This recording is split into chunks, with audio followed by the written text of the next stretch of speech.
Come and have a look.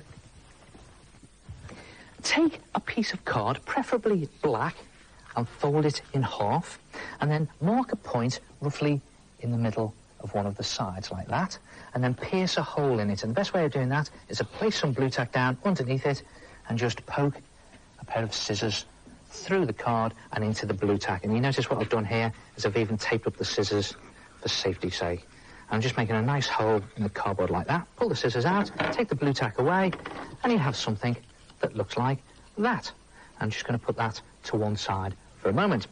Then take a handful of cotton wool and just squeeze it very tightly into a ball, and then take an old pair of tights or a stocking. Now, it's best to ask before you do that. And then put your hand inside the tights like that, and just place the ball of cotton wool into that hand and clasp it tightly around it, and then pull the tights off like that, trapping the cotton wool inside.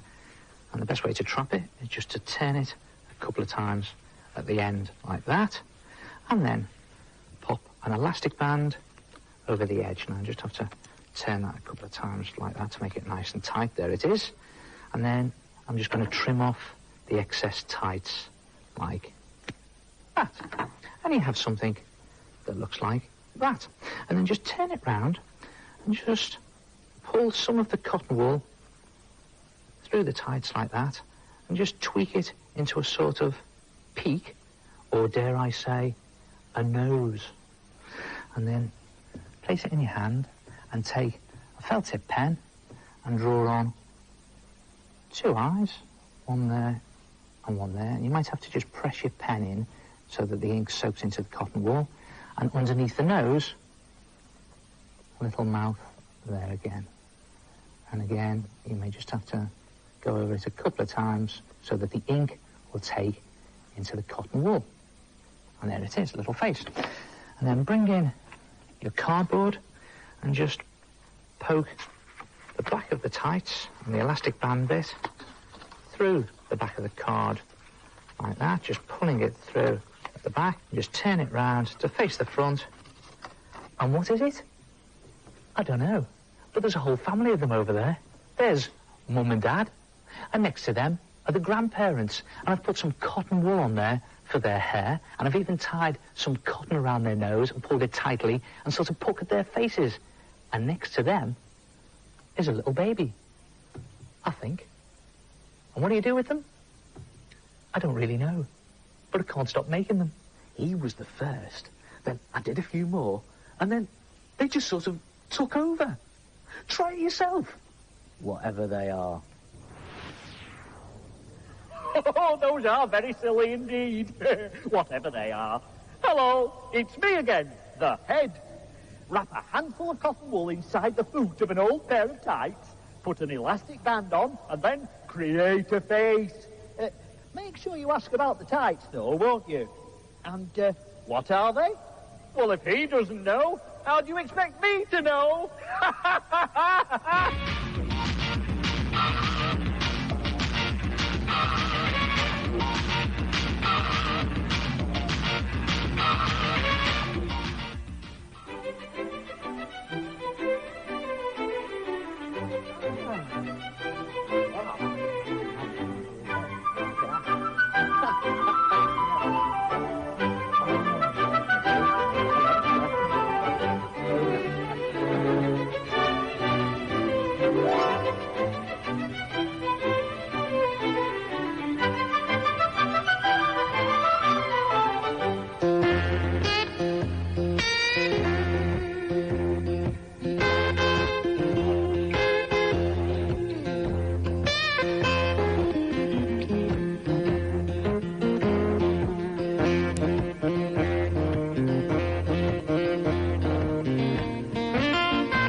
Now that is what I call a lovely picture.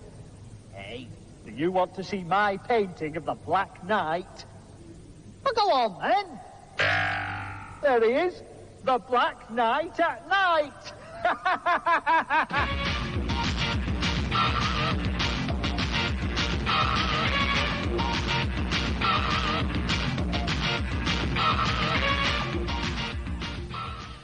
Have you ever done a drawing or a piece of writing and thought, that looks a bit boring?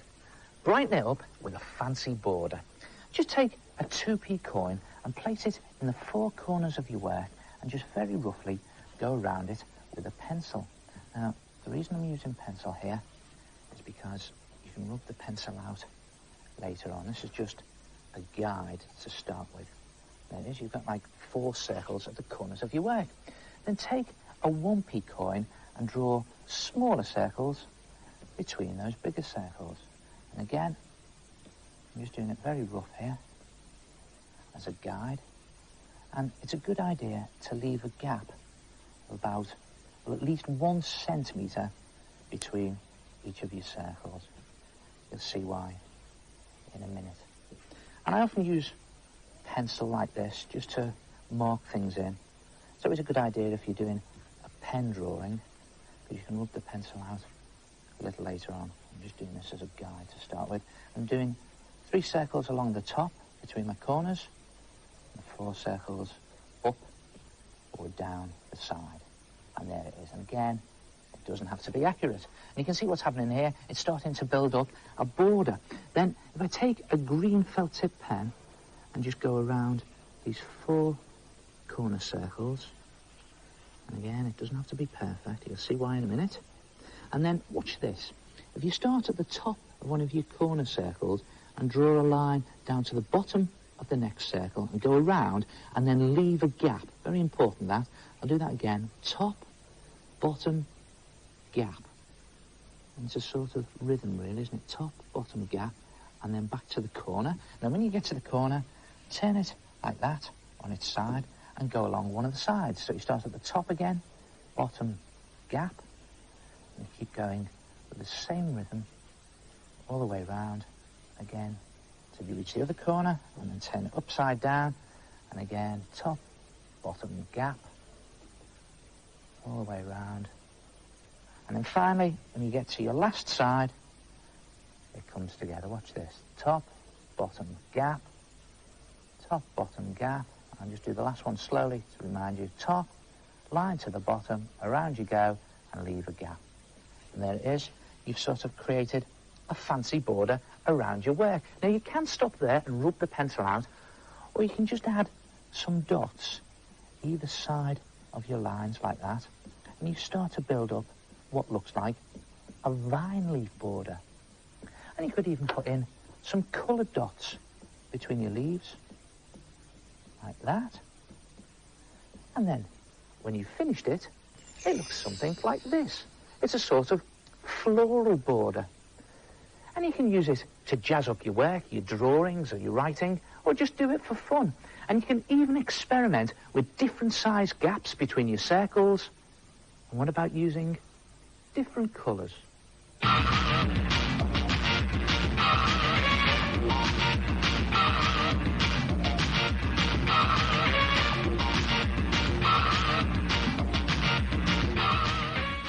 Hello, my name is Holly, and I made a weaving of a Pepsi can by threading double thickness of coloured walls through a piece of net.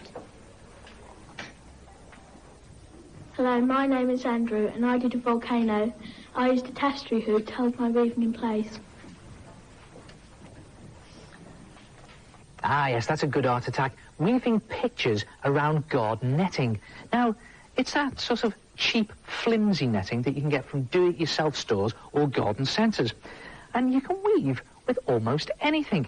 You can use coloured string, or even cotton and wool, or thickly plaited wool to get a nice chunky effect, ribbon.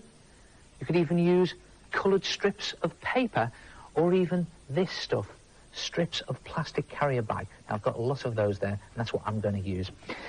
Now, it's just a case of drawing a guide picture first on a piece of paper. Now, I'm just going to do this using the colours that I'm going to be weaving with, like that. And then maybe some green in here. See if you can guess what it is I'm drawing. It doesn't have to be perfect at this stage, because you'll just be using this as a guide to weave around later on. This should give it away. Look at that. An arm over there. And in here a head. Yep, you've guessed it. It's going to be a swimmer. And we'll just put a cap on him there. Like that. And maybe a pair of goggles in there. Now, I'm not going to colour it in. I'll let the weaving do that. And there it is. That's my guide picture. And then it's just a case of laying your netting on top of your picture and sticking it into place with some sticky tape. And the idea is you just tape it onto your guide picture and pull it tight over the picture, which again makes it easier to weave. Just straightening it out as I go and just straighten it up there before I actually do it. And then take your first strip, whatever it is that you're weaving with, and just weave it through the netting, following your guide picture. Now, you notice what I'm doing here? I'm using a safety pin that I've attached to my plastic carrier bag. The reason I'm doing that is it makes it much easier to weave with. And I'm just weaving through the netting. It can be a bit fiddly, and it will take you some time to do, but you get a great result when you've finished it. Just weaving it, following my picture, and just stretching the net back into shape as you go. I'll just do one more there to show you. Just do the tip of that wave, weave through, and pull it all the way through like that. And when you've done one strip, you can just take your safety pin off and put it onto your next strip. And keep going till you've done the whole of your picture, and then take your net off your guide picture and back it onto a clean piece of paper or board. And there it is, a plastic bag swimmer woven around garden netting. Try it yourself, a net picture, and I'll see you next time. Ta-ra!